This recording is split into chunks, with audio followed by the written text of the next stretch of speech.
E aí galera, tudo bem com vocês? Mais um vídeo aqui pro canal Sexta e Falta. Eu tô com o Raul e a gente vai falar um pouco aí sobre as regras e as mudanças, diferenças na verdade, né? Sobre o Mundial e a NBA, né? Que aí tem algumas diferenças que são muito influentes nos jogos e é um dos motivos pelos quais os americanos erram tanto assim. Tem alguns erros levemente grotescos.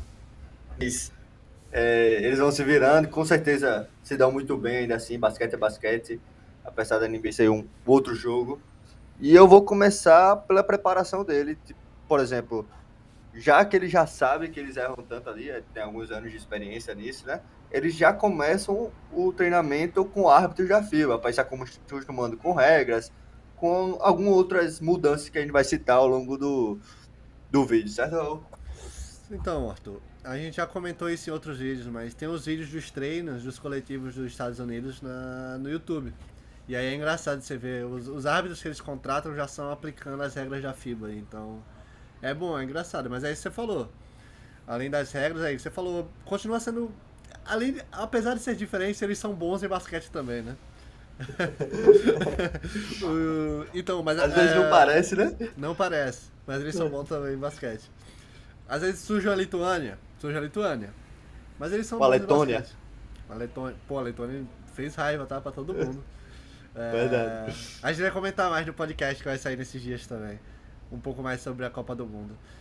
Mas sobre as regras, vale começar a ressaltar o tamanho da quadra, né, Arthur? Isso, exatamente. A quadra da NBA é levemente maior, eu diria, mas já muda bastante, né?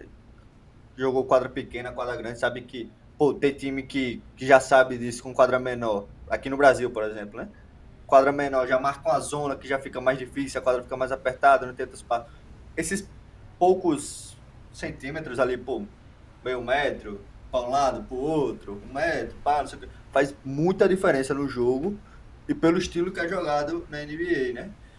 E juntamente com isso, com o tamanho da quadra, tem dois aspectos, né, que andam juntos, dois que andam juntos, que é a quantidade de tempo da NBA não, tempo a gente vai entrar, o quê? Timeout, tem o timeoutzinho também, que a gente vai entrar um pouco mais tarde, mas é, a quantidade de tempo de jogo mesmo, de, Por da quarto. NBA, e com isso vem a mudança de faltas, né? Para ser expulso na FIBA são 5 faltas, 5 faltas. Na NBA vai para sexta, né? Isso, isso. E a mudança de tempo é de 40 minutos para 48. E exatamente esses 8 minutos adicionais seria a média de 40 dividido por 5 8. Cada 8 minutos você pode fazer uma falta, na teoria, né? Mas essa mudança é crucial. É, às vezes alguns jogadores, por mais que eles jogam meia hora na NBA, eles jogam meia hora na FIBA também. E eles às vezes perdem o time de falta, de quão agressivo pode ser. Tem que você falou, aliás, isso justifica um pouco dos stats da NBA também, né? E das partidas com tantos e tantos pontos. Às vezes a pessoa olha, o melhor armador da Euroliga dá 6 assistências por jogo, mas ele joga um quarto a menos, né? Então, pô, deveria ter sido levado em conta. Claro, se você usar aquelas estatísticas por 40 minutos, a NBA tem muita estatística por 40 minutos. Por que a estatística da NBA é por 40 minutos? Justamente por isso, né? Já pra deixar ali meio que nivelado, assim, pra todo mundo ter a mesma noção. É, e o college tem estatística por 48 minutos, que é engraçado também. E, Então, então isso é engraçado. Então é um ponto bom da gente analisar. E justamente os timeouts também entram nessa conta, né? Como você tem mais jogo, você precisa de mais timeouts. Claro que não é exatamente assim que acontece na NBA, porque eles têm aqueles tempos curtos que variam por tempo. Então, no primeiro tempo eles têm direito a 2 tempos curtos, eu acho. E no segundo tempo eles têm direito a mais 2. E não é acumulativo. Então você não pode ter. Você não pode ter 4 tempos curtos no último quarto. Não é assim que funciona. É por isso que, se você prestar atenção, nos primeiros 6 minutos de um jogo da NBA sempre tem um tempo. E é sempre o tempo da equipe visitante no primeiro quarto. E nos 6 minutos, primeiros 6 minutos do terceiro quarto, sempre tem um tempo e da equipe da casa. Sempre tem, cara. Sempre tem, independente do que tá acontecendo em quadra. Que é justamente esse Mas tempo. Que é o tempo da isso televisão, que eles também, chamam. dizem que acontece exatamente para passar propagandas comerciais, que Exatamente. a NBA se voltou um pouco mais pro show, né? Além do basquete, acaba precisando passar esses patrocínios e tal. E falando de tempo, né? Uma das mudanças que tem é exatamente o jogador na FIBA não pode pedir tempo. Na verdade, ele pode, mas não durante o jogo, né? Então tem que esperar a bola parar, ou sexta, ou falta, ou bola presa. Bola parou, pode pedir tempo. Bola rodando, não pode. Aquela Alguns situação, né? jogadores se. Aquela situação que acontece na NBA, né? De o jogador tá apertado, ou tá ali precisando, no meio do ataque, organizar alguma coisa e pedir um tempo, isso não pode. Na FIBA você tem que esperar, como é comum, eu acho, né? Acontecer Sim, uma sim. falta, ou uma bola sair, entendeu? O jogo tem que estar parado, o relógio tem que estar parado pra você poder pedir tempo. Isso, exatamente. E isso acaba criando algumas confusões, né? Alguns jogadores tentam pedir tempo e tal. E criam outras estratégias, né? Por exemplo, a pessoa tá ganhando de 3, vai bater o último lance livre. Tem gente que prefere errar. Porque aí o jogador tem que cruzar a quadra, pô, faltando 2 segundos, cruzar a quadra e dar um arremesso é tenso. Além de pegar o rebote, né? Mesmo que tenha o tempo. Porque na Mesmo que NBA, tenha o se o tempo. cara tiver o tempo, o cara pega o rebote e já pediu um tempo. Aquele. Isso. Três pontos não, desculpa o erro, é erro matemático, né? 2 pontos, pô, é melhor acertar com 3 pontos que acaba o jogo já, né? Ah, Mas partindo para outra regra já, vamos falar do recém-adicionado no FIBA, porém, recém-adicionado por quê? 5 anos já, acho que foi em 2019, 4 então. E, pô, matemática tá duríssima difícil. hoje, né? O, a outra regra é exatamente o step zero, né? Que tem suas controvérsias aqui no Brasil, acho que no mundo todo, mas que na NBA chegou um pouquinho antes e para mim é muito marcante que eu lembro a enterrada do DeAndre Jordan, acho que foi em 2016 na Olimpíada, que ele faz o step zero e marca uma andada, ele fica indignado e tal. Ele livre pra sexta, livre, sem ninguém. Aí ele fica indignado e tal, mas ainda não tava na FIBA. Apesar que na NBA ainda ser um pouco mais permissiva as andadas, né? Principalmente com os jogadores da estrelas, jogadores, pô, já com nome bom lá, como LeBron James, Kevin Durant, Stephen Curry, James Harden. Esses jogadores, eles podem um menos um, né? Eles dão uma exceção a mais pra eles, né? É, tipo, não só isso também, né? Tipo, os jogadores mais normais também, eles são bem permissivos com aquilo de você poder pegar a bola, andar e bater, né? Ah, tipo, mudou um pouco mais recentemente. Foi marcado um monte de andada na última temporada, no começo, e ficou todo mundo, o que que tá acontecendo? Pô, tá acontecendo que é a regra do jogo, você tem que bater a bola pra andar. mas, mas eles são bem... Tem aquele vídeo do... Eu acho que é o Dirk no post, né? Que ele dá 24 passos do pé de pivô Sim, errado, sim. que ele fica trocando o pé e tal. Mas, pô, tudo isso bem permissivo lá, eles sempre foram bem permissivos com isso mesmo, do jeito que você falou. Agora, o basquete brasileiro e o basquete europeu parece não utilizar tanto o step zero como o americano, tipo, mesmo que seja permitido, eles não é um tipo de movimento tão natural, né?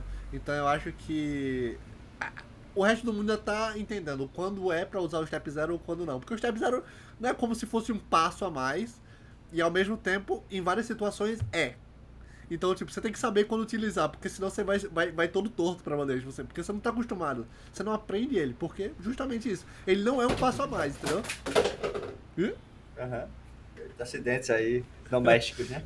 Mas enfim, é, parei aqui o vídeo para falar com você, telespectador que está assistindo, chegou até aqui. Por favor, deixa o like, se inscrever.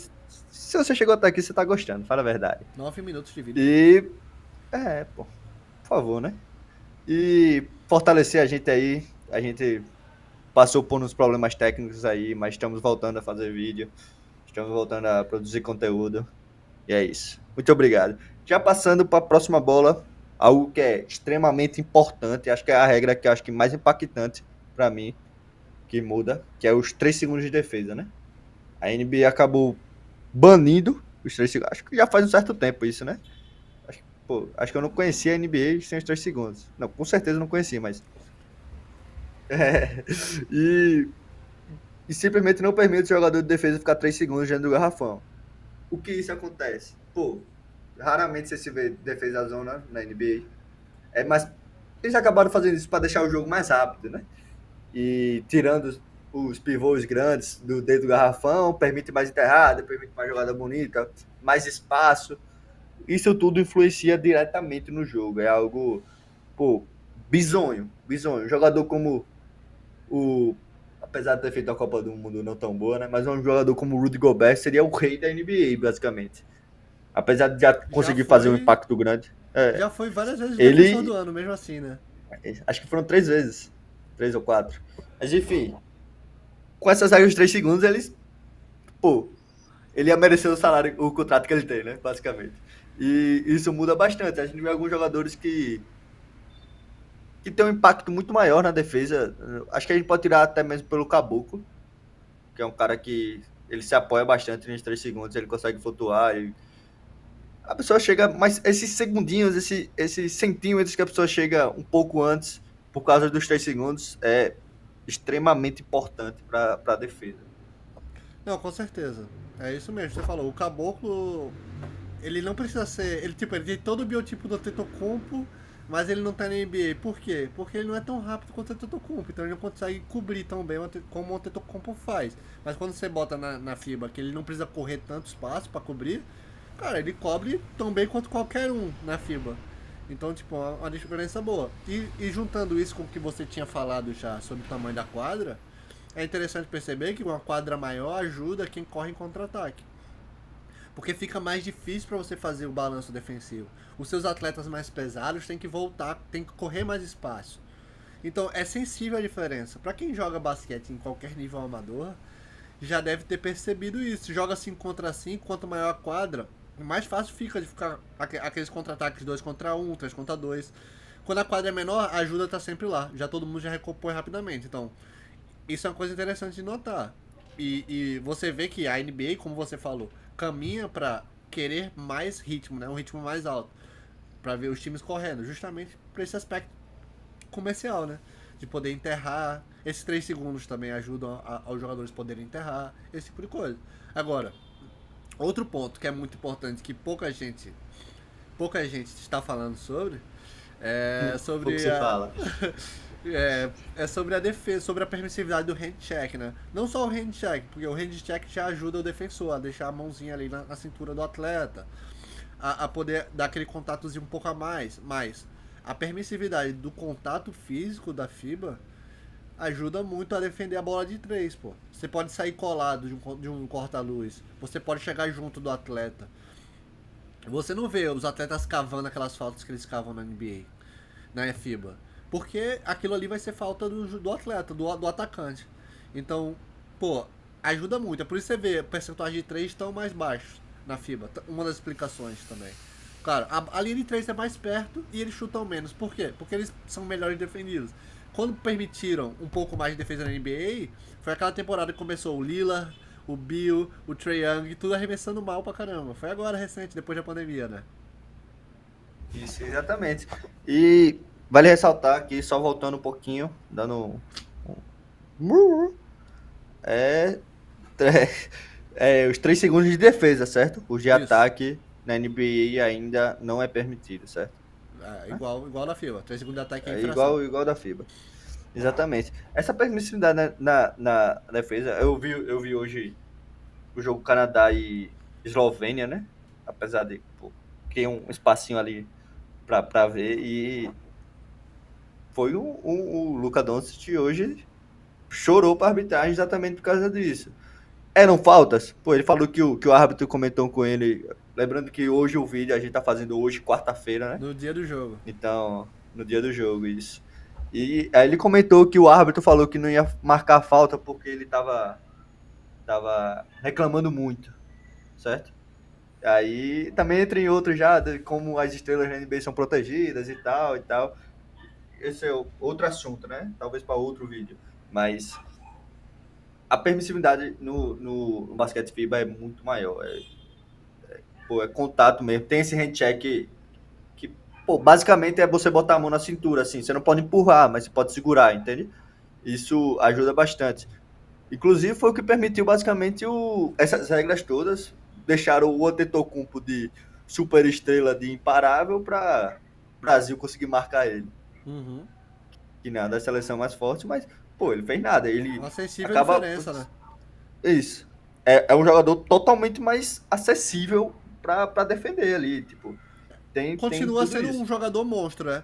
Mas é longe daquele Exatamente. cara completamente dominante da NBA. Se o cara olha as estatísticas avançadas do Yannis, ele é quase o defensor do ano, todo ano, e faz mais de 25 pontos nas últimas 4 temporadas. Então, pô, o cara é um monstro completamente, né? E aí, tipo, na FIBA não é que ele não Exatamente. ia ser um monstro, mas é porque você ia olhar as estatísticas dele e ia ficar dependendo muito mais de estatística avançada pra entender o impacto dele em quadra. Exatamente. É, você comentou já, mas falar um pouquinho, a linha de três é um pouco maior, né? É um pouco mais ampla ali em questão da FIBA. A quadra é maior, aí acaba que a linha de três é um pouco maior. Inclusive, queria implementar a linha de 4 pontos, enfim, né? Mas aí é outro mérito já. Mas a linha de 3 é um pouco distante, os jogadores da NBA, pô, arremessam mais longe ainda da linha de 3. E isso influencia também bastante no jogo, pelo fato de que, pô, vale menos os pontos. Tem jogadores que são muito bons na média distância. Pô, eu lembro que eu tiro pelo Chris Bosh. Chris Bosh ia ser um excelente arremessador de 3 na FIBA. Que ele tava na distância Carmelo certinha. Anthony, Só acho que Carmelo Anthony, todos esses jogadores arremessam. Carmelo Anthony foi é o cestinha de. É o líder de três, né? da Olimpíada. Da Olimpíada, exatamente por esse motivo. Tipo, é de onde ele tá confortável de arremessar. É a média distância da NBA. É um pouco mais longe. Ali a média distância longa da NBA, né? Ah, É a linha de três da FIBA. E isso influencia bastante principalmente na porque, zona morta, querendo ou né? não. Ali da zona É, morta da FIBA é, pô, é muito caixa pro Carmelo Anthony e pro Chris Bosh. exatamente. Porque aí a zona morta, pra quem não sabe, é o lugar mais perto, né? É o arremesso mais perto que tem da linha de 3 pontos. E aí é justamente esse ponto. Ali da zona morta eles, pô, deitam, pô. Exatamente. Essa questão aí influencia bastante, porque querendo ou não, a pessoa tira parâmetros de movimentações de ataque, de defesa, exatamente pela linha de três, certo? Então, pô, se o jogador tá uns 3 passos atrás da linha de três, dois, eu tô na linha de três marcando ele, entende? Isso tudo gera mais espaço, como eu já falei algumas vezes. Esses mínimos espaços geram muita diferença pro andamento, pra fluidez do jogo, que é exatamente isso que a NBA tá querendo, né? E voltando um pouco sobre o handcheck, vale ressaltar que o, o handcheck era permitido na NBA, né? Ali Era nos anos permitido. 90, mas acho que foi em 2002, se eu não me engano. Eu não cheguei a pesquisar, mas é o que eu lembro aí da minha vida. Tiraram ele para permitir o jogo exatamente ser mais rápido. Ali na época de 2000, o jogo estava muito devagar. O pace foi o pace mais devagar da história da NBA ali. E isso fez com que acelerasse um pouco o jogo saísse, pô, de pivô para armador, para ala, É tudo questão de isso mudou. audiência, né? A NBA tava perdendo audiência e quis tornar o jogo um pouco mais popular, um jogo um pouco mais atrativo, principalmente aos jovens. Então sacrifica um pouco dessa áurea do basquete, né? Ah, é basquete. Que nem 4 pontos, né? Ah, eles vão botar 4 pontos e vão acabar com basquete. Que basquete, né? Já não é basquete. Brincadeiras à parte, é a opção de estratégia da liga, né? A liga começaram a cavar muita falta e isso tá afastando o público. Aí a liga já começou a se preocupar em fazer então os atletas não podem cavar tanta falta assim, a gente vai permitir um pouquinho mais de contato. E aí a liga fica se regulando assim porque precisa de patrocinador. É óbvio, né? Precisa se manter lucrativo, é assim que funciona o mundo, independente do que as Do pessoas concordam. corporativo, né? É, concordando ou não concordando, é assim que é. Então, pô, sinto muito. Exatamente. Mais uma regra que eu queria falar, acredito que seja a última, que a gente não comentou aqui, a gente tem uma conversinha antes do vídeo, né, mas a gente não comentou, que eu lembrei exatamente quando eu falei do Bruno Caboclo e Antetokounmpo, que foi exatamente do goaltend, né? Na regra FIBA, a regra, pô, é de suma importância. Eu lembro que no lance livre o Caboclo tirou a bola assim, não foi do aro. Isso não é permitido na NBA. A partir do momento que bate no aro, ela não pode estar mais em projeção que vai tocar no aro que você não pode tirar. Eu não sei se a explicação ficou muito boa. Se a bola estiver por cima do cilindro imaginário do aro, você não pode tocar na NBA. Na FIBA, se a bola estiver no cilindro, mas não estiver tocando o aro, você pode tocar. Se estiver subindo também, se estiver descendo, acho que não pode não, né? Não, não pode não. Se Acho tiver que tem que estar descendo. subindo. Isso. É, tem que estar subindo. Isso, pô, também transformaria o Rudy Gobert, pô, provavelmente monstro. no LeBron James. É. Não E, sei, e algumas coisas, alguns não sei jogadores... se ele teria tanta capacidade mesmo com isso, não. Mas tudo bem. que ele é um pouco prejudicado, né? Ah, Aí a questão... Isso aí muda bastante também, exatamente pelo... Pô, alguns jogadores... Eu lembro desse jogo do Caboclo que alguém ficou... Que a galera ficou meio que fazendo zoada. Ah, isso não pode, isso não pode, isso não pode. Que o Caboclo tirou, mas pode. Alguns jogadores tentam se adaptar. Você vê alguns jogadores da NBA, né? Alguns jogadores dos Estados Unidos. No lance livre, pulando junto com a bola pra ver se dá uma moscada eles tiram a bola e tal. Mas... acredito que mude bastante o jogo, mas que ainda tem a essência do basquete na NBA, que é botar a bola dentro da cesta, né? Apesar de ter alguns empecilhos para tal, ou e os melhores facilidade. atletas, né, também. Então, É, sim. não importa Isso aí não muito tem o que fazer. se é o basquete litúrgico ou não. É basquete e os melhores atletas estão lá. E outra, a parte comercial funciona, né? Todo mundo gosta de ver enterrado, então sinto muito. Quem não gostar que liga na Euroleague, então. Eu mesmo não Exatamente. ligo, eu vejo só NBA mesmo gostando do basquete FIBA. Mas pô, é muito diferente ver aqueles atletas da NBA, né? Os caras são muito monstros. No final das contas, o jogo é físico, né? E Se apesar fosse, de não ser tudo, é se, 50%. se fosse tão diferente assim, os atletas não estavam ganhando as Copas do Mundo e as Olimpíadas, né? É, Como eles vêm exatamente. ganhando. Eu acho que acabou aqui, acho que eu não tenho mais nenhuma regra para comentar. Tem algo? Eu acho que é isso aí. Vou convidar a galera Acho que quem ficou até agora novamente dar aquele likezinho, se inscrever. E no mais esperar o conteúdo que vai sair próximos dias sobre sobre a Copa do Mundo. Provavelmente a gente vai exatamente. discutir sobre semifinal, projetar a final e falar um pouco sobre o Brasil. Exatamente. Visto que o Fernando não está aqui, né? Mas deixar aqui minha homenagem. Acho que contemplamos bastante, né? Contemplamos. Contemplamos bem aí As as regras e diferenças. as mudanças. E é por aqui que eu me despeço, viu? Muito obrigado. Deixem um like. Valeu aí, rapaziada.